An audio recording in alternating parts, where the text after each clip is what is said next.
కానీ మీరందరూ రాగలిగినారు. దేవుని స్తోత్రం. మీరేం వరీ కాకూడదు, మీ హృదయాల్లో ఉన్న సందేహాలు ఏం పెట్టుకోవద్దండి. ఎందుకంటే ఇది మొట్టమొదటి ఉండిందే సొసైటీ, తర్వాత వచ్చినట్టు మిగిలినవి.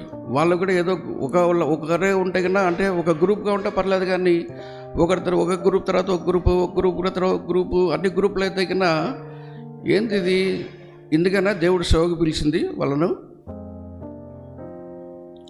హెబ్రోన్లో ఉన్న కొన్ని సంవత్సరాలు పెట్టి హెబ్రోన్లో ఉన్న ఆ యొక్క మంచి మంచి శ్రేష్టమైన పదార్థములు అన్నీ వాటి ద్వారా పోషించి బయటకు వెళ్ళి గ్రూపులు చేయండి, సంఘాలు విభజించండి అని చెప్పేసి వాళ్ళు నేర్చుకుంది. హెబ్రోన్లో దైవ సేవకులు అనే పిలువబడేవారు కొంతమంది దినాల్లో సంఘాలు చీల్చడానికి పోటీ పడుతూ ఉంటున్నారు. దీనివల్ల వాళ్ళకి బాగానే ఉన్నారు, ఆ గ్రూప్ లీడర్స్ అంతా బాగానే ఉన్నారు. సఫర్ అయితే ఎవరు? మనం సఫర్ అవుతుంటున్నాం. కింద ఉండే సేవకులంతా ఎంత ఒత్తిడిలో ఉంటున్నారు ఆయా సంఘాల్లో.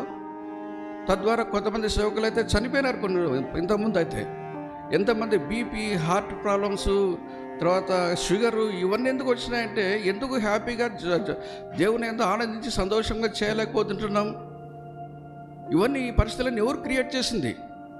ఎవరు తీసుకొచ్చింది? ఆంధ్రప్రదేశ్లో ఏ విశ్వాస కానీ ఏ సంఘ పెద్ద కానీ మా గ్రూప్ చేయండి అని ఎవరు అడిగిన వాళ్ళు లేరు. కానీ కొంతమంది వాళ్ళ స్వార్థం కోసము, వాళ్ళ స్వప్రయోజనం కోసము ఈ గ్రూపులను తయారు చేసేసి సంఘాలను మాత్రమే కాదు, విశ్వాసులు మాత్రమే కాదు, కుటుంబాలను కూడా చీల్చుతూ వచ్చినారు. కుటుంబాల్లో కూడా ఒక గ్రూప్ అయితే ఇంకొక గ్రూప్, భార్యాభర్తల మధ్యలో కూడా చీల్చుతూ వచ్చినారు. ఇదంతా మీకు తెలుసు. ఇంత విచారకమైన పరిస్థితులు రాను ఎన్ని గ్రూపులు తయారైతే మనకు తెలియదు, ఏమవుతుందో తెలియని పరిస్థితులు ఉంటున్నాం. కాబట్టి ఆన్లైన్ ద్వారా కూడా చాలామంది వింటూ ఉంటున్నారు.